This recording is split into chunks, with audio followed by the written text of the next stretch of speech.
Alléluia. Père, nous venons vers toi ce soir pour te demander pardon. Pardonne-nous pour nos offenses. Pardonne-nous, Seigneur, pour nos transgressions. Pardonne-nous pour des paroles qui sont sorties de nos bouches. Pour certaines actions, Seigneur.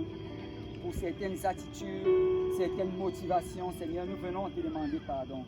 Seigneur, nous sommes pécheurs, Papa. Mais tu veux que la vérité soit au fond de notre cœur. Seigneur, mets en nous, Seigneur, ta vérité. Mets en nous ton désir de la justice. Mets en nous, Seigneur, l'honnêteté et la sincérité. Seigneur, nous venons remettre chaque personne en ce lieu entre tes mains au nom de Jésus-Christ. Amen. Tout le monde dit Amen. Amen. Gloire au nom du Seigneur. Je vais juste partager quelque chose. Je crois que la plupart d'entre vous, vous connaissez l'histoire de l'homme riche et du pauvre Lazare. Amen. Et vous savez, je pensais encore à cette histoire. Et je ne sais pas pourquoi, mais je ressens que quelqu'un doit juste encore réaliser que peu importe l'accumulation de biens qu'on a sur cette terre, un jour la trompette va sonner.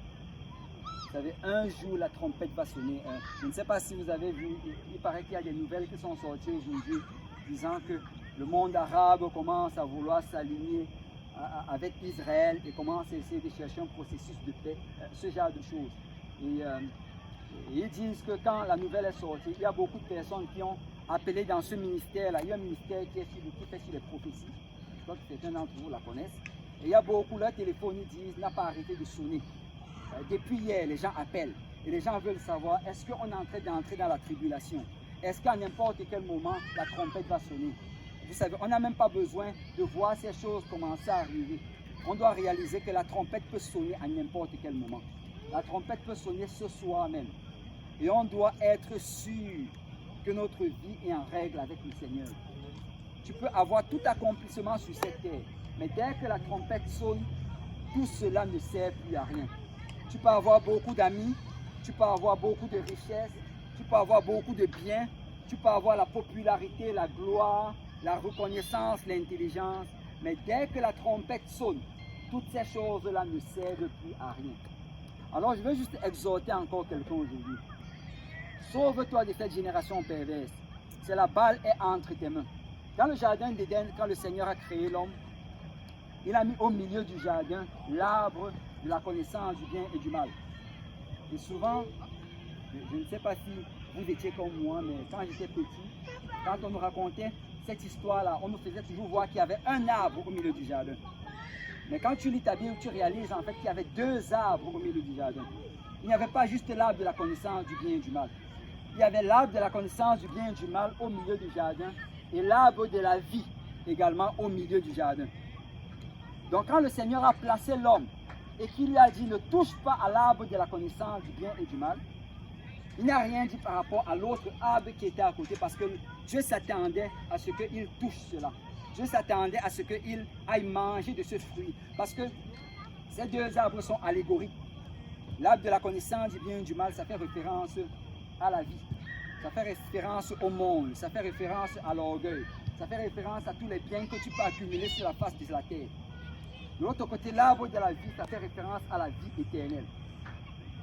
Et Dieu lui a dit, je mets le choix devant toi. Il y a le monde avec tous les biens et tous les plaisirs. Il y a la vie éternelle, une vie éternelle près de moi.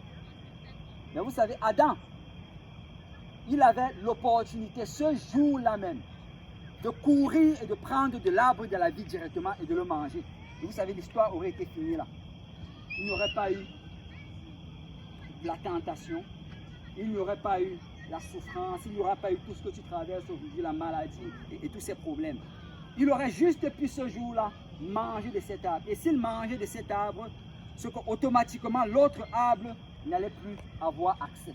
Parce que quand il a mangé de l'arbre de la connaissance, on dit qu'on a mis des chérubins pour fermer l'arbre de la vie. Donc s'il mangeait de l'arbre de la vie, on allait mettre des chérubins pour fermer l'arbre de la connaissance du bien et du mal. Mais l'homme est ce qu'il est. Et Adam a décidé de prendre son temps. Il a décidé de ne pas le manger ce jour-là. Il a décidé qu'il va le manger plus tard, que dans tous les cas c'est là. Je peux le faire peut-être ce soir, je vais le faire demain, je vais le faire après-demain. Mais vous savez, quand nous repoussons les choses de Dieu, nous nous mettons à la merci de l'ennemi. c'est quand tu regardes la parabole de la semence. On parle de cette semence-là qui était jetée sur le bord du chemin, en fait sur le chemin. Et cette terre-là, ça fait référence à un cœur dur, à celui-là qui ne veut pas absorber la semence. Et quand il n'absorbe pas, on dit que les oiseaux du ciel viennent et mangent de cette semence. Donc quand nous recevons la parole de Dieu et nous ne voulons pas la mettre en pratique, le diable va venir nous convaincre plus tard de ne pas le faire. C'est pourquoi si la semaine dernière, tu avais dit que tu allais te baptiser cette semaine et que tu n'as pas encore été baptisé, c'est parce que le diable est venu te voler cette conviction. C'est pourquoi s'il y a de cela quelques semaines, quelques jours, tu as décidé de faire quelque chose pour le Seigneur, mais que tu ne l'as pas fait, c'est parce que le diable est venu te voler cette conviction. C'est pourquoi la Bible dit que si vous entendez ma voix, n'endurcissez pas votre cœur. Aujourd'hui, c'est le jour du salut et maintenant, c'est l'heure acceptable. Tu sais, ne remets pas ton salut à demain.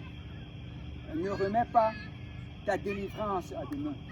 Ne remets pas ta restauration à demain parce que tu n'as pas la garantie du lendemain. Tu sais, tu peux mourir aujourd'hui même. Tu peux mourir demain. Ou bien le Seigneur peut revenir aujourd'hui ou le Seigneur peut revenir demain. Alors je vais exhorter quelqu'un ce soir. Écoute, si tu sais ce qui est bien, fais-le. Si tu sais ce qui est bien, juste fais-le. Parce que sinon tu risques de ne plus avoir l'opportunité de le faire. Amen. Amen. C'était ce que j'avais à cœur. Et on va finir comme d'habitude avec l'évangile. L'évangile, c'est la mort, l'ensevelissement et la résurrection de Jésus-Christ. Et comment est-ce qu'on obéit à l'évangile? Parce que la Bible dit que nous sommes sauvés par l'évangile. Donc, nous devons obéir à l'évangile. Et comment est-ce qu'on obéit à l'évangile? Quand Pierre a prêché ce message dans Actes chapitre 2, il a dit à ces 3000 personnes que Christ est mort, Christ est enseveli et Christ est ressuscité. Ils ont demandé, mais qu'est-ce que nous on doit faire pour être sauvés? Et Pierre leur a dit, repentez-vous et que chacun de vous soit baptisé au nom de Jésus-Christ pour le pardon de vos péchés et vous recevrez le don du Saint-Esprit. On doit se repentir. Il y a une décision personnelle. C'est à toi-même de te décider que je veux me repentir. Je vais demander pardon au Seigneur pour mes péchés. Je vais lui demander la force de vivre pour lui. On doit être baptisé au nom de Jésus-Christ. C'est l'Église qui va te baptiser.